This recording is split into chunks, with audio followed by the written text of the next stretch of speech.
Hi everybody and welcome once again to NJPW Extra. I'm Chris Charlton right here in the NJPW Event Center where G1 Climax 32 is past the halfway point and the summer is only getting hotter. We've had a night of hot bangers in Nashville for Music City Mayhem, and we've got a great free match for you this week as Mascara Dorada takes on TJP. That's still to come, but first let's take a look at what's been happening around the world in New Japan Pro Wrestling this week. We start in the US where Music City Mayhem is in the books, an incredible event from Nashville, Tennessee, with a spectacular main event, El Desperado and Jon Moxley in a no disqualification war. Make sure you catch all the action on demand while you can. On NJPW Strong, action in the Ignition series came to an end this week with a bumper 4-match card, perhaps most crucial of which being Aussie Open advancing to the finals of the Strong Openweight Tag Team Championship Tournament as they defeated the Stray Dog Army. Brown and Mysterioso started out strong as Mysterioso was set up for a cabrada to get 2 on Carl Fletcher, but a springboard moonsault saw him kicked out of midair as the Australians took over. After a period of control, Mysterioso was able to fire back with double back elbows, then Stray Dog Army started firing on all cylinders. As drop kicks, a tope suicida, and a big dive from Mysterioso made it look as if the Stray Dogs were going to make the final, but in the end Fletcher and Davis stood and rampaged through both men, leading to the Coriolis for 3. So now Aussie Open will face Christopher Daniels and Yuya Uemura to decide who will be the first ever Strong Openweight Tag Team Champions. There were no titles on the line in the main event this week, but it was an all-star affair as this weekend's G1 opponents, Jay White and Chase Owens, combined with Hikuleo to form a Bullet Club trio against Hiroshi Tanahashi, Fred Rosser, and Kevin Knight. A strong and NJPW Hontai dream team of Rosser and Tanahashi teamed up well in this one, and as Kevin Knight more than lived up to the main event position despite his young lion status, it seemed as if Bullet Club would be in trouble from triple submissions. But as the match broke down, Knight nearly upset Hikuleo with his incredible drop kicks, but it would be the Bullet Club young gun picking up the win, a power slam and then the Goozle for the huge choke slam, deciding the match. Underneath, a loss for Bateman sealed a disappointing night for Stray Dog Army as Fred Yehi managed to land a back fist and a Koji clutch to tap out the twisted leader of Stray Dog Army, while Jeff Cobb was in strong form, crushing Jordan Clearwater to succeed on Strong. And Jeff Cobb was in strong form earlier last week in G1 Climax 32 action. After an opening night loss to Kazuchika Okada, Cobb fired back with a huge tour of the islands to the gigantic Bad Luck Fale to pick up a big win in Ota. Yet days later, it would be Bad Luck Fale getting another victory over Toriyano, moving himself up to 4 points and just 1 match off the pace of the leading Okada. In B block, it would be Jay White sitting at the top of the table at the end of the tournament's second week, 2 victories up after a stunning hard-fought victory over Tomohiro Ishii. Jay would lead a pack of Sanada, Tamatonga, Taichi, and Chase Owens, all at 2 points. Chase getting a victory over Great O'Khan with the help of some powder to the eyes at the start of their match in Korakuen Hall, while Tomohiro Ishii managed to get himself on the board 1 and 2 after defeating Tamatonga. In C block, Zack Sabre Jr. and Hiroki Goto had the early lead. Sabre getting another submission win over Aaron Henare in Ota, while Goto too was able to defeat the Ultimate Weapon in Korakuen Hall to join the Briton on 4 points. The story in C block though was who was at the bottom of the table. Kenta dropped his second match to Evil in Korakuen Hall, while Tetsuya Naito, defeated by Hiroshi Tanahashi in Ota, had his back deeply against the wall before action headed to Aichi. And in D block, it was Will Ospreay leading the way, picking up his second victory over Yujiro Takahashi in Korakuen Hall. But the hall would see perhaps its most emotionally charged match of the G1 Climax yet between David Finlay and Juice Robinson. Finlay showing his killer instinct and putting it all on the line before using a family heirloom in his shillelagh, and then the Trash Panda to defeat his former partner and former friend. More action took place this past weekend in Aichi. No spoilers here, but make sure you catch all the action in the archives on njpwworld.com, where you will also have live English coverage of 4 more G1 events this week. Tuesday in Hamamatsu, David Finlay will take on Will Ospreay in a D-block main event. Then Friday in Ehime, it's Tanahashi versus Evil headlining in C-block before we head for 2 nights in the always molten hot Edion Arena in Osaka. Shingo Takagi versus Will Ospreay, the definition of a banger in main event number 1. And then coming up Sunday, it's a monster clash in the monster block between Kazuchika Okada and Jonah. Yes, G1 Climax is getting ever more intense, especially as we head into August in the second half of the tournament. Every step of the way, live in English on njpwworld.com as we count down towards those 3 huge nights in the Nippon Budokan. August 16th, the last league matches, then 17th semifinals and 18th finals. Don't miss a moment of the action, and don't miss a moment of NJPW live in the United States. Nashville, Tennessee is behind us, but as we head into the month of August, we're going to go back to the Vermont in Hollywood for Fighting Spirit Unleashed 2022. That coming up August the 21st. Tickets njpw1972.com. And how about NJPW Strong's Las Vegas debut for Autumn Attack coming up September the 11th.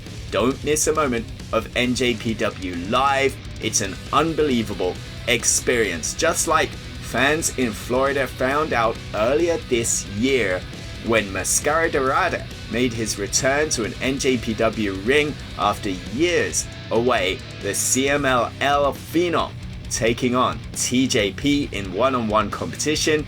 It's Ian Riccoboni and Matt Raywald on commentary. Let's head to ringside. 4 times over world welterweight champion. And in New Japan won the Fantastica Mania Tag Team Tournament with the legend Atlantis. Both wrestlers extremely well-traveled, can work a multitude of styles. They both understand the Japanese style here, made famous in New Japan Pro Wrestling. Obviously, Lucha Libre strong in both their histories, especially in the case of Dorada. And you see the go behind here. TJP in control with a hammerlock, but it's Dorada fighting for position. Beautiful snapmare takeover, using that neck as a point of leverage, as a fulcrum there. You know how TJP, his strength here, he can tie you up from almost any position. He seems to be able to counter almost any hold into one of his own. For Dorada, it's going to be that high-flying Lucha Libre style and that fast pace that's going to get him the advantage if and when he gets it. Taking to the mat, TJP grabbing a hold of the wrist. Establishing control here. And rolling through, Dorada has the point of leverage. TJP trying to roll out of it. Whoa. Beautiful. TJP head scissor takeover. Snaps Dorada down, maintains control with a head scissor here. Swift and scientific to start off this one. And oh, wow. Dorada with one of his own, same idea, great head scissor. See Stefan Smith in great position there. Of course, this is the final night of the Strong Style Evolve Tour. I want to thank you so much for joining us all along our journey here. And look at TJP. Grapevining the legs, keeping them grapevined. Whoa, rolling back into that surfboard. Oh, great counter. Dorada forces it into the pinfall. Ducks the clothesline, does TJP. Action hot and heavy, moving fast. Head scissor takeover. Dorada back to his feet. Handstand, handspring, back up. Wow! Another head scissor. Each wrestler seems to have an answer for anything the other one does. Love to see this feeling out process between two great athletes. And just a wee bit of frustration starting to build there on the side of TJP.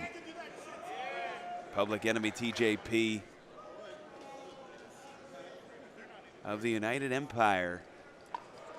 Spent the better part of last year pretty much denigrating the LA Dojo and their fight team, which is the place TJP himself started much of his career, turned his back on them, joining with Will Ospreay and the United Empire.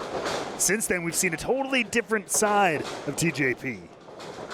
Look at this, up and over. Dorada! High risk, high reward. Beautiful, picture-perfect timing from Dorada on that moonsault. The quebrada to the outside, that springboard. Ooh. 5.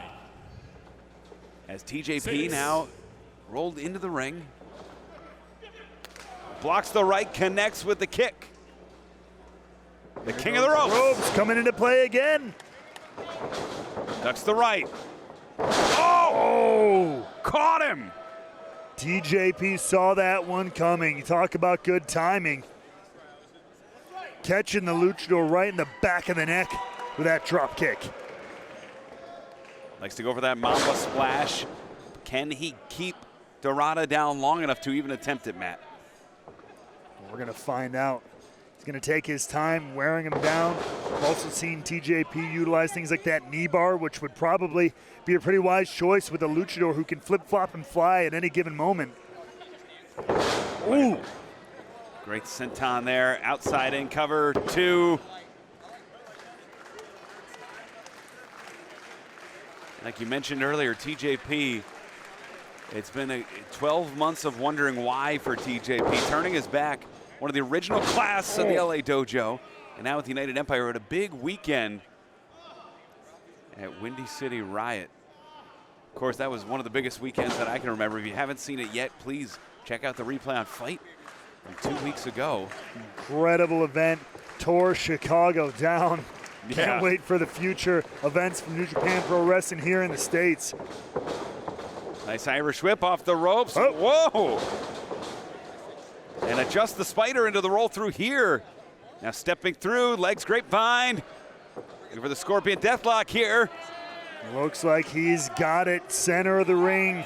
Bad place to be if you're Dorada. 5 minutes have passed. 5 minutes. And now trapping the legs. And one of the key teachings of that early LA Dojo, the Muda lock here.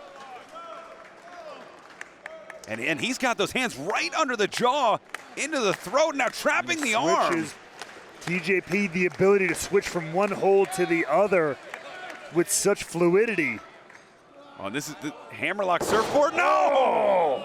Hammerlock backbreaker onto the knees. And you see the way he held both the leg and the arm, jerking back, hyperextending the lower back as well as the shoulder and the hip joint. All kinds of damage in one motion. And that's one thing I think folks overlook about TJP. We know him for his high flying, but the technical aspect of his wrestling has really gone to another level. Those smart moves that are affecting 3, 4 body parts at one time. But he's also not afraid to resort to this, the disrespect. Ooh. The kick pad across the eye.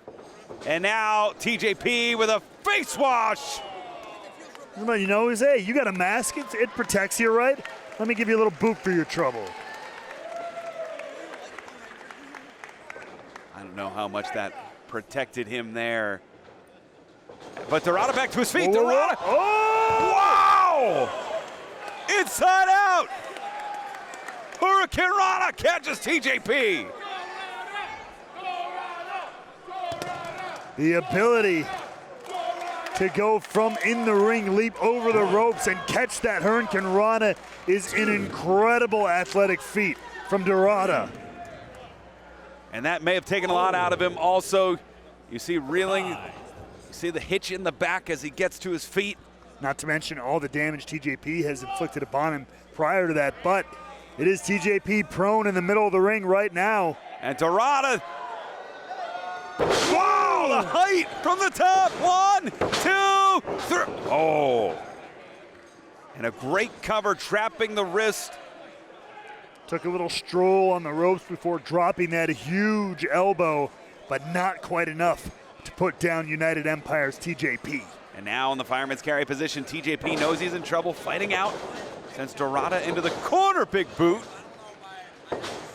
Wow! Sling blade style move. Dancing almost on the ropes, looking for that kick, but TJP, like we said, can turn it around at any given moment. Looking for a hold here, looking to trap the arms. And he knows he's in trouble here as Dorado clinging for his life to the mat, trying to get to the ropes. Rolls through, catches him. 1, 2, and just a 2 count there. So close, not just it was a 2.9 count almost. The way Dorada turned that one around. Up and over. TJP here, front face lock. Around the world he goes, plants him with the DDT. And both men now are down on the mat. TJP landing the most direct and most current shot, but that took a lot out of him too. Both athletes almost back to a square one position here. Who's gonna get up to their feet first? And TJP back up to his knees first. Dorada not far behind as each man laying in a forearm. Now the striking contest begins, and Dorada saying, I want a piece, I want more. Oh, open hand. Ooh. For those who don't know, those open hand, overhand chops are a little bit more common in Lucha Libre as opposed to the knife edge chop here in New Japan. That's the leg trap. Great move by TJP. Ooh. Plants him with a back suplex.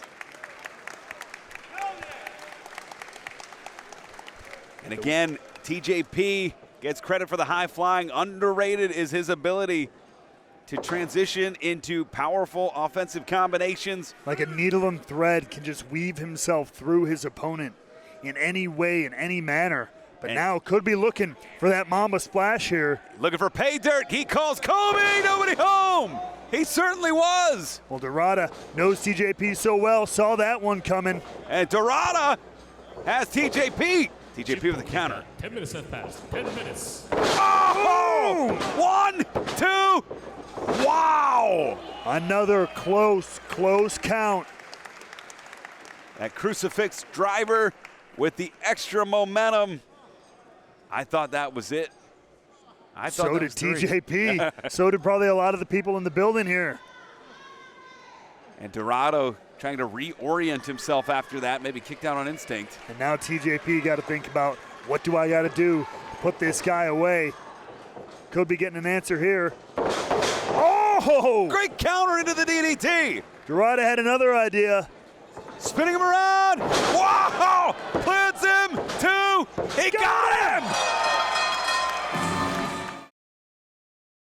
Another great match, and that ought to do it for another great episode of NJPW Extra.